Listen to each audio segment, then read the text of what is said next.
बराबर का जो दुश्मन है उसको पहचानो, यानी मुसलमान और ईसाई। वो हमारे असली दुश्मन है, अंग्रेज हमारे दुश्मन नहीं है। जो हुकूमत में उनसे लड़ने से फायदा नहीं है, उससे हमारा नुकसान होगा, इनसे लड़ो, ये तुम्हारा दुश्मन है। यही जो तकनीक थी वो आज भी उन्हीं आकाओं के साथ, आका भी नहीं बदले, आकाओं के नाम बदले हैं। और इनके पास एक फॉर्मूला है, खून खराबा करा दो, कहीं गोदा हो जाता है, फिर सारे वहां पे मुसलमानों को मारो, फिर कहीं पे पुलवामा हो जाता है, वहां पे कभी जांच नहीं हुई कि कैसे हुआ वो पुलवामा। लोगों को समझना बहुत जरूरी है, कुछ भी कर सकते हैं सत्ता के लिए, कुछ भी। सांप्रदायिक एजेंडा है, मनुस्मृति का जो एजेंडा है, ये हमारे संविधान में विश्वास नहीं करते हैं। जब संविधान बना बाबा साहब की निगरानी में, तब इन्होंने इसको अपोज किया, इनको कहा कि हम विरोध किया कि हम नहीं मानते हैं, हमारे देश में मनुस्मृति लागू होने चाहिए, क्योंकि बहुसंख्या यहाँ पे हिंदुओं की है। किनको हिंदू मानते हैं? क्या उनको ब्राह्मण बना देंगे सबको? नहीं, वो सबको दबा के रखना चाहते हैं जो वर्ण व्यवस्था में दिया हुआ है, ताकि इनका जो मुट्ठी भर लोगों का जो प्रिविलेज है, सत्ता है और सारे रिसोर्सेज, देश की जो पूंजी है, वो उन्हीं के हाथ में रहे। ये पूंजी का खेल है साथियों। वर्ण व्यवस्था भी बनाई गई ताकि कुछ मुट्ठी भर लोगों के हाथ में पूंजी रहे। तो इस तरह से साथियों, कोई ताज्जुब की बात नहीं, इनको ये काम करना ही था और ये काम कर रहे हैं, बेशर्मी के साथ कर रहे हैं। ये जो लोग सत्ता में बैठे हैं, ये ऐसा देशद्रोही काम क्यों कर रहे हैं? मतलब देशद्रोही इनको कह सकते हैं कि देश की जनता की परवाह किए बगैर जिस तरह से नफरत की खेती ये लोग यहाँ पे लगा रहे हैं, बो रहे हैं, और उसी की वजह से सत्ता में बैठ रहे हैं। इनका क्या फायदा हो रहा है अपने देश को बर्बाद करके, अपने देश की जनता को बर्बाद करके? क्या फायदा इनका हो रहा है? खून खराबा करवा के क्या फायदा इनका हो रहा है? सत्ता मिल भी जाएगी तो एक कब्रिस्तान के ऊपर सत्ता जमाने से क्या फायदा? तो साथियों, इससे हमको ये इनका इतिहास थोड़ा सा समझना पड़ेगा कि ये हैं कौन लोग। और अभी मोदी जी ने हाल में इंडिया के नाम से इतना चिढ़ गए ये लोग कि इंडिया कह नहीं पा रहे हैं, INDIA करके जो बात कर रहे हैं मोदी जी, तो इतना चिढ़ गए कि कहने लगे कि ईस्ट इंडिया कंपनी में भी इंडिया था। सिमी वगैरह और भी नाम लिए इन्होंने कुछ आतंकी समूहों का, लेकिन ईस्ट इंडिया कंपनी इनके दिल के बहुत करीब है, इसलिए सबसे पहला नाम ईस्ट इंडिया कंपनी का निकला। ईस्ट इंडिया कंपनी वो कंपनी थी जिसके थ्रू अंग्रेज आए थे यहाँ पे व्यापार करने और उन्होंने यहाँ पे हुकूमत जमा ली। ईस्ट इंडिया कंपनी ने अपने एजेंटों के तौर पे कुछ ऐसे लोगों को चुना जो देश में सांप्रदायिकता का जहर फैला के अंग्रेजों की मदद करें। इन्होंने कभी स्वतंत्रता के आंदोलन में भाग नहीं लिया और हमेशा लोगों से कहा कि इनके साथ मत मिलो।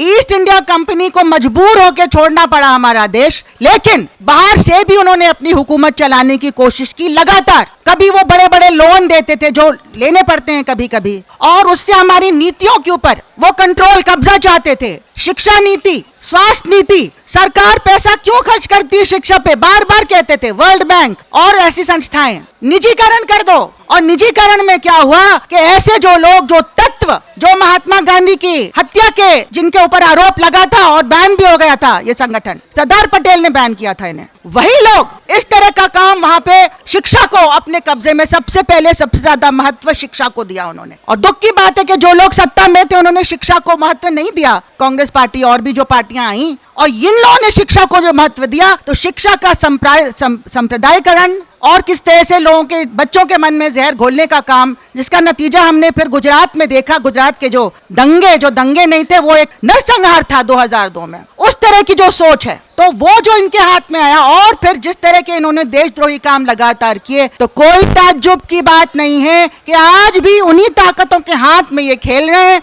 वहां से उनको पैसा मिलता है, क्योंकि इनको सत्ता में रखने के लिए जरूरी है कि पैसा दें, और ये अपना जो इनका जो एजेंडा है, सांप्रदायिक एजेंडा है, मनुस्मृति का जो एजेंडा है, ये हमारे संविधान में विश्वास नहीं करते हैं। पहले थोड़ा छिप के करते थे जब एनडीए पहले आई थी, लेकिन अब खुलेआम कर रहे हैं। अभी मणिपुर में क्या हुआ, 3 महीने से क्यों नहीं गए, और सारी चीजें आपको मालूम है कैसे। और दूसरा बहुत जरूरी, जो पूंजीवादी चाहते हैं कि हिंदुस्तान के जितने आदिवासी इलाके हैं, ट्राइबल इलाके हैं, चाहे वो झारखंड में हो, छत्तीसगढ़ में हो, या कश्मीर में हो जहाँ जंगल है, और चाहे मणिपुर में हो, सबसे ज्यादा कीमती पदार्थ वहीं पे मिलते हैं जहाँ पे आदिवासी रह रहे हैं। अब वो आदिवासियों को कैसे हटाया जाए, तो उनका नरसंहार, उनके खिलाफ झूठे केस, लाखों आदिवासी जेलों में सड़ रहे हैं झूठे आरोपों में। उनके घर जला दिए गए, उनके गांव जला दिए गए, वो जमीन खाली कराई ताकि अंबानी अडानी जैसे एजेंटों को वहां माइनिंग करने का हक मिल जाए, जंगल काटने का हक मिल जाए, पानी वहां से छीनने का हक मिल जाए। ये जो लड़ाई है, जो हमारी पूंजी की लड़ाई है, जिसको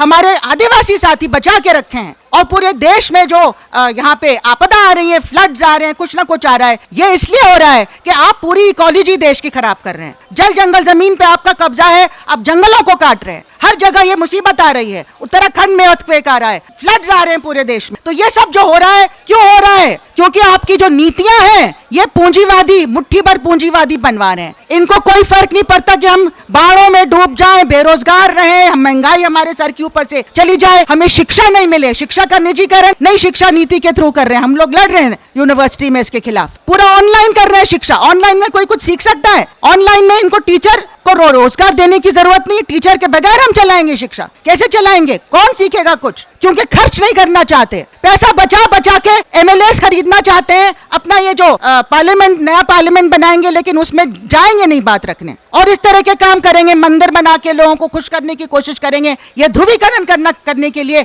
लाखों लाखों करोड़ों रुपया खर्च करेंगे, और इनके जो खास लोग हैं वो हमारे बैंकों को लूट लूट के, उनको लोन्स दे दे के उनको भगा दिया जाता है। और अगर एक बेचारे गरीब किसान का 50,000 का भी, 50,000 क्यों 5,000 का भी लोन है तो वसूल करने के लिए पहुंच जाते हैं, फिर उसको आत्महत्या करनी पड़ती है। ये हाल हमारे देश का है। ये हमारे देश के द्रोही हैं, ये हमारे देश के खिलाफ करने वाले लोग हैं जो सत्ता में बैठ गए हैं। इसलिए हमें एकजुट होना है। हमारे एक दूसरे के साथ बहुत सारी वो हैं, मतभेद हो सकते हैं और गिला भी हो सकते हैं कि उस टाइम पे उसने क्या किया, इंदिरा गांधी ने क्या किया था, कांग्रेस ने क्या किया था, फलाने पार्टी ने क्या किया। लेकिन जो हमारे सामने जो मुसीबत खड़ी है, जो हमें जिंदा नहीं रहने देगी, इस देश को जिंदा नहीं रहने देगी, हमको दोबारा गुलाम बना देगी, उनके लिए, उनके खिलाफ हमें एक होके लड़ना है। इसलिए एक होके हमें 2024 में अपनी कोशिश करनी है, अपने अपने लेवल पे अपनी अपनी कोशिश हमें जारी रखनी है, ताकि एक होके हम इन लोगों को हटा पाएं, ताकि देश को दोबारा हम जिंदा रख सकें, इसको गुलामी में दोबारा नहीं जाने दें, बर्बादी में नहीं जाने दें।